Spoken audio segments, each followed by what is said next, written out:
Assalamualaikum warahmatullahi wabarakatuh. Saya David Saifuddin dari kelas 10 IPA 3 ingin mempresentasikan masyarakat Mekah sebelum Islam. Kali ini kita akan mempelajari tentang kondisi masyarakat Mekah sebelum Islam. Peradaban bangsa Arab. Sebelum peradaban Islam memecah di tengah-tengah masyarakat Arab, bangsa Arab sebenarnya telah mengenal kehidupan politik, sosial, ekonomi, bahasa, seni, dan penggunaan metode berpikir, meskipun masih sederhana. Seperti halnya pada segi sosial ekonomi itu terdapat masyarakat pendalaman atau badui, yang mana dalam hal ekonomi mereka itu terjun dalam sektor pertanian. Adapun untuk masyarakat perkotaan itu melakukan perdagangan. Dan di Arab itu terdapat kota Mekah, yang mana di situ terdapat pusat perdagangan, yaitu pasar Ukaz yang dibuka di bulan-bulan tertentu.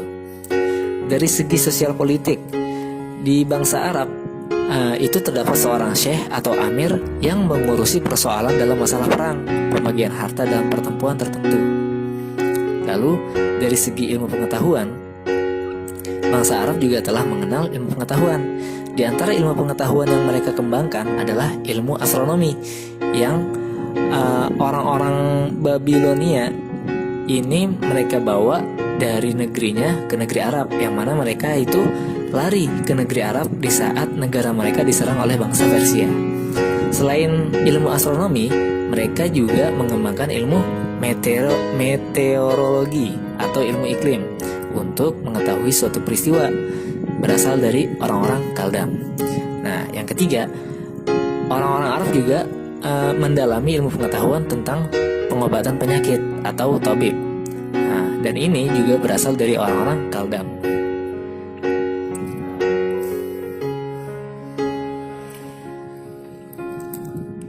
Selanjutnya, tentang agama dan kepercayaan bangsa Arab. Dalam cerita para nabi, sudah ada beberapa nabi yang diturunkan di negeri Arab, di antaranya Nabi Ibrahim. Karena itu, sejak awal, ajaran tauhid sudah tertanam di masyarakat Arab. Setelah berpuluh-puluh abad, ajaran tersebut mengalami perubahan, yang akhirnya masyarakat Arab banyak menyembah berhala. Bangsa Arab mulai menyembah berhala ketika Ka'bah di bawah kekuasaan Jurhum yang dipimpin oleh Amr bin Lubai dari keturunan Khuza'ah datang ke Mekah dan berhasil mengalahkan Jurhum. Kemudian Amr bin Lubai meletakkan berhala besar bernama Hubal yang terbuat dari batu ajuj merah berbentuk orang yang ditempatkan di sisi Ka'bah. Kemudian memerintahkan ia menyuruh kepada penduduk Hijaz supaya menyembah berhala tersebut. Saat bangsa Quraisy berkuasa kembali di Hijaz, Ka'bah sudah penuh dengan berhala yang berjumlah lebih dari 360 buah. Di antara berhala-berhala yang dianggap penting antara lain adalah Lata, Uzza, Manah, dan masih banyak lagi seperti Asaf, Nailah, Wud, Yagut, Suwa, Yang, Nasr, dan Manaf. Selain menyembah berhala, bangsa Arab juga ada yang menyembah malaikat, bulan, bintang, dan matahari.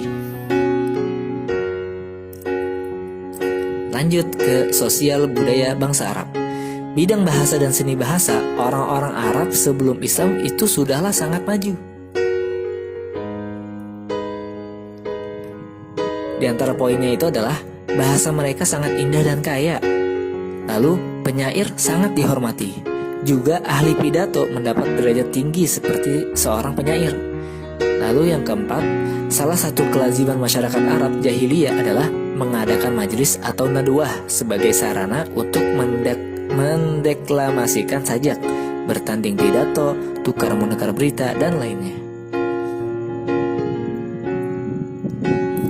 Selanjutnya mengenai politik masyarakat Arab sebelum Islam. Berdasarkan teritorial, masyarakat Arab itu terbagi menjadi dua. Yang pertama ada masyarakat kota yang tinggal di kota perniagaan Arab. Yang kedua ada masyarakat pendalaman yang menggembara dari suatu tempat ke tempat lain.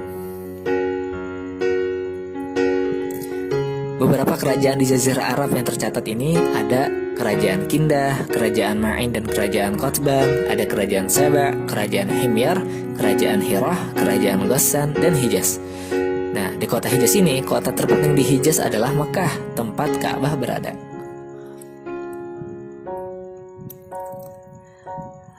Di abad kelima Masehi, suku Quraisy itu berhasil merebut kekuasaan Mekah dan Ka'bah dari kelompok Khuza'ah. Mekah mengalami kemajuan di bawah kekuasaan Quraisy. Lalu, untuk mengurus Mekah dan mengamankan para peziarah yang datang ke kota Mekah, suku Quraisy itu mendirikan semacam pemerintahan. Nah, di dalamnya itu suku Quraisy juga mengatur urusan yang berkenaan dengan Ka'bah. Ada 10 jabatan yang dibagikan kepada kabilah dari suku Quraisy, yaitu Hijabah yang artinya pemegang kunci Ka'bah, Sikoyah pengatur air mata Zam-Zam, Diyat kekuasaan hakim sipil dan kriminal, Sifaroh kuasa usaha negara atau duta, Liwa jabatan ketentaraan, Rifadhah pengurus pajak bagi fakir miskin, Nadwah jabatan ketua dewan, Khaiman pengurus balai musyawarah, Khazinah jabatan administrasi keuangan, dan Azlim yaitu penjaga panah peramal untuk mengetahui pendapat para dewa-dewa. Demikian presentasi saya. Apabila ada kekurangan, mohon komen. Wassalamualaikum warahmatullahi wabarakatuh.